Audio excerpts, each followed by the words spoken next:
My name is Nicola Gutballet. I'm a research assistant, research engineer of Fraunhofer Institut in Berlin, Germany, and we developed a trifocal setup for generating depth maps.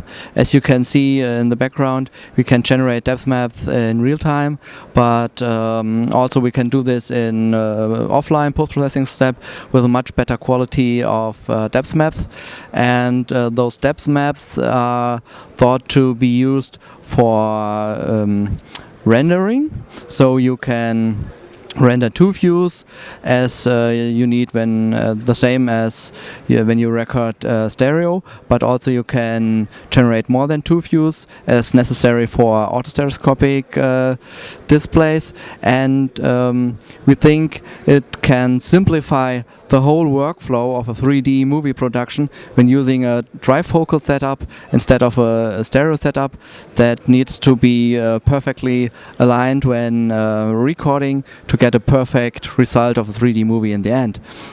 And if you use the trifocal setup, you just place the cameras in a line and then calibrate them without that they have to be aligned in a perfect way. And then you compute a depth map, and with the depth map and the texture of the images, you generate your views you need. They can be in virtually in different positions, not necessarily the positions that the cameras were actually placed at. We are using three cameras for two reasons. The first reason is we get a higher reliability using three cameras, since we can generate two pairs for the workflow of depth map generation, and then we generate or estimate disparity maps in one pair of the cameras, center and right for example, and then project this into the other pair, the left and center camera pair, and check if this estimated the same, and so we get a higher reliability of the values we estimate. And another way is we can get information to fill occluded areas, left and right of objects, if we use the three cameras. We have the possibility to compute depth maps in real time. That's possible. You can see it in the background on the screen, a gray value depth map generated in real time. But the quality of this depth map is not as good as we can do it offline in post-processing. Post-processing will generate much better depth maps since we don't have to do it in real time, and we can do much more post-processing then, and we'll get really good results, really exact and accurate results. Currently, to get good depth maps, it's much far from real time, and let's say for getting a depth map for one frame, we are at, I think, half a minute.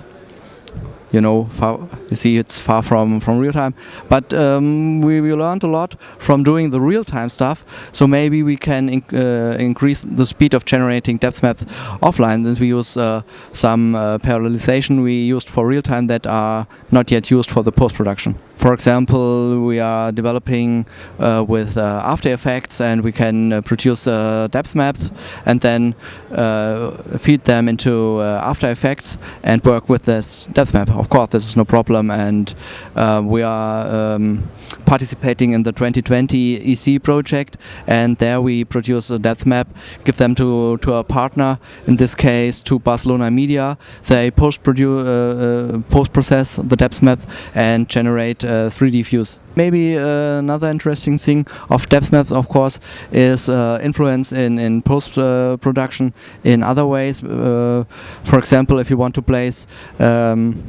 computer-generated content, and then you know, if you have a depth map, you know the size, you know the lighting conditions, and those are things that are more difficult if you don't have the information from a depth map. If you have a scene real recorded, and then you want to place any object, you need the position you want to place it. You need to know how far is it, how big needs the object to be to look real, and what are the lighting conditions. And if you know the real position through the depth map, you can get really better results. Actually, in the EC project 2020, we are also researching on using one high-end camera in the center and small machine vision cameras as left and right center satellite cameras, and so its size will be decreased because the machine vision cameras are much smaller than the cameras you see here. If you do something that corrupts the position of the cameras to each other, if you do a rotation of the whole camera rig, then you don't have to recalibrate. I could show you. I can do a rotation. It's no problem because the rig is doesn't change.